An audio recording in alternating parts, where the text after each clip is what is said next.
Hey everyone, let's jump into arithmetic sequences. The first thing I need to explain to you is what is an arithmetic sequence.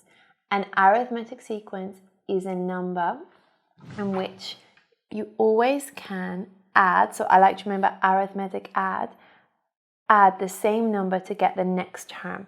So if we're looking at 1, 5, 9, 13, each term we have a constant difference with the previous term. So here we would add 4, here we would add 4, and here we would add 4. So we'd always be adding 4 to get the next one.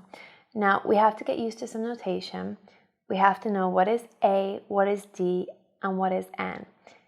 A is always the first term in our arithmetic sequence. So in this case, A would be 1. So we can write down A is equal to 1.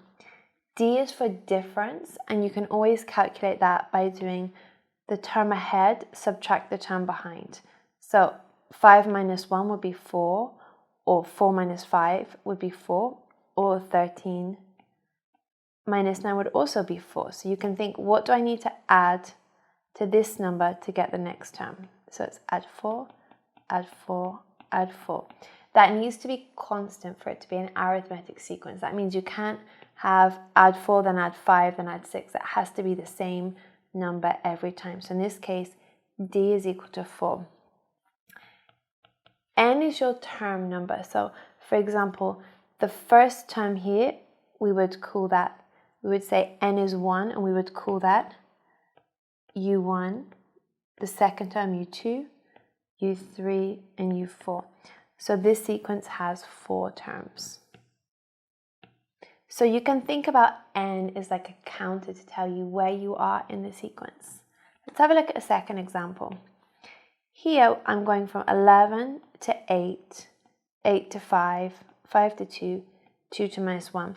So you can see that my sequence is decreasing. So that means that my difference is going to be a negative number. So each time I'm subtracting 3. So in this case, D would be equal to minus 3. It's still an arithmetic sequence because we're subtracting the same number every time. A is my first term, so A would be 11. This would be my first term, second term, third term, fourth term, and fifth term. So you generally speaking, you write it like this, UN, and this N tells you where you are in the sequence. Here you can see that I've got U1, U2, U3, U4, U5, and U6. Now, A is going to be the first term in my sequence, so 1 over 3. To calculate D, I'm going to show you that I'm going to do 2/3, subtract 1/3. So I'm doing, in this case, U2 take away U1. The term ahead, subtract the term behind. And that's going to give me 1/3. And you can check, it doesn't matter which term ahead and which term behind you use. So I could use 2 take away 5 over 3, which would be 6 over 3 minus 5 over 3, which would give me the same answer. And in this case, we would say there are 6 terms in the sequence. But again, the little number here will tell you where you are. First, second, third, fourth, fifth, sixth. Last one. We're going to do the same process, but we're going to be having our A and D and N. Well, not N, but we're going to repeat the same process, but in this case, we'll have A and D in terms of X. So A is the first term, which is X. D is, well, each time you're adding Y. And if you hadn't spotted that, don't worry, you could do the term in front, subtract the term behind.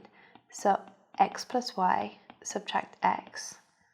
X plus Y, subtract X, which would just be Y. And this would be U1, U2, U3, U4. So there's 4 terms in the sequence, so N is 4. That wraps up Key Skill 1. By the end of Key Skill 1, I hope that you know what an arithmetic term is, how to find A, how to find the common difference, and what N tells you. In the second one, we're going to be looking at how to calculate the nth term. So I'll see you soon. Bye for now.